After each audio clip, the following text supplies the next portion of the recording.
Hello, everybody. It's Captain Marty. On Friday, October the 24th, we're heading into a big Halloween season. Got some great events I'll talk to you about here at the end of the program, but we'll start off with offshore fishing when I come back in just a moment. Frisco Woods Campground, a family-owned gem for over 50 years, offers a perfect getaway on Hatteras Island. Whether you prefer tent camping, electric water sites, RV spots, or primitive camping cabins, there's something for everyone. Guests enjoy free hot showers, a refreshing pool, and breathtaking sunsets over the Pamlico Sound. Nestled in nature, yet close to local attractions, Frisco Woods Campground provides a peaceful retreat with modern comforts, making it an ideal destination for outdoor enthusiasts and families alike. Book online at the Frisco Woods Campground.com.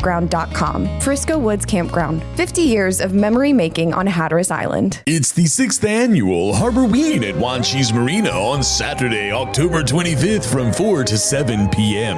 Gather your ghouls and goblins for a frightfully fun evening filled with haunted thrills and spooky delights. Ride the mechanical bull, brave the obstacle course, bounce aboard the pirate ship, or enjoy all the tasty treats. With trick-or-treating on the docks, face painting, and a petting zoo, it's Halloween magic for all ages. For more, find them on Facebook. Just search Wanchese Harborween. So the Hatteras fleet got back offshore, and they had a nice mixture of things. King mackerel, mahi, or dolphin, mostly bailers, like it has been for the last 6 weeks. Bailers meaning 3 to 8 pounds. Crowd-pleasing, good to eat, fun to catch. They jump out of the water and you can put a bunch of them in the boat in a hurry. There are some 40-pound class wahoos, and then some of those guys down there, bottom fish. And the bottom fish would include sea bass, possibly a grouper, usually some beeline or snappers, maybe an amberjack, things like that. And I mentioned they're dropping up inside and catching some king mackerel too. So that's better than it has been for them. The Oregon Inlet fleet, I really struggled to find a report. Checked around. I do know some boats went fishing. I talked to one of the captains at noon yesterday, and he hadn't had a bite.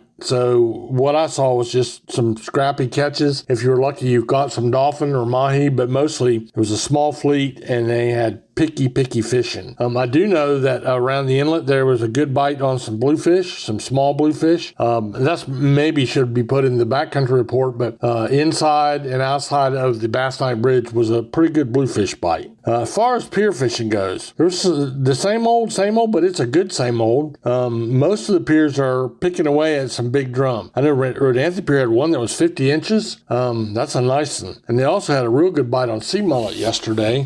So it gives you a little bit of variety. That's why when you see the pier photographs and the live cameras, you'll notice there's a lot of people that are up inside in the shallow water. The big drum people are mostly out on the end of the pier. But that's where they're at. Water temperatures mid-60s to 67 or 8 degrees. Jeanette's Pier had a few big drum. And then they also had a nice mixture of the smaller fish, the crowd pleasers, the kind of stuff I'd be interested in fishing for. That would include bluefish, and they look to me to be 3 to 8 pounders.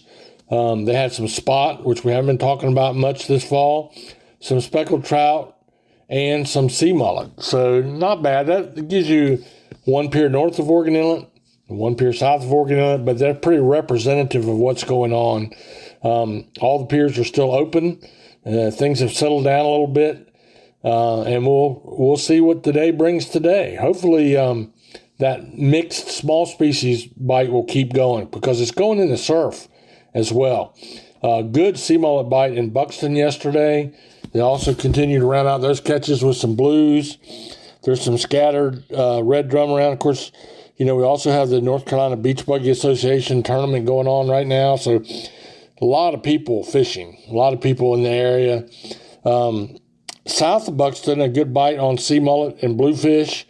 And, again, it's crowd pleasing. Beautiful weather. A little bit windy today. That wind was breezing pretty strong out of the southwest, but at least it's on your back. We'll take a little break right here.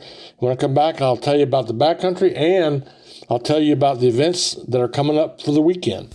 Surrounded by water, Currituck and the people of the Outer Banks have been shaped and defined by its rich and coastal maritime history. The Currituck Maritime Museum tells the story of Currituck's boat-building forefathers, their remarkable craft, and the legacy they left behind on how to live life and thrive on the waters of the Outer Banks. Discover the Maritime Museum in historic Corolla Park, across the street from the Currituck Beach Lighthouse, and visit us online at currituckmaritimemuseum.com. Be a part of the local history at the Currituck Maritime Museum.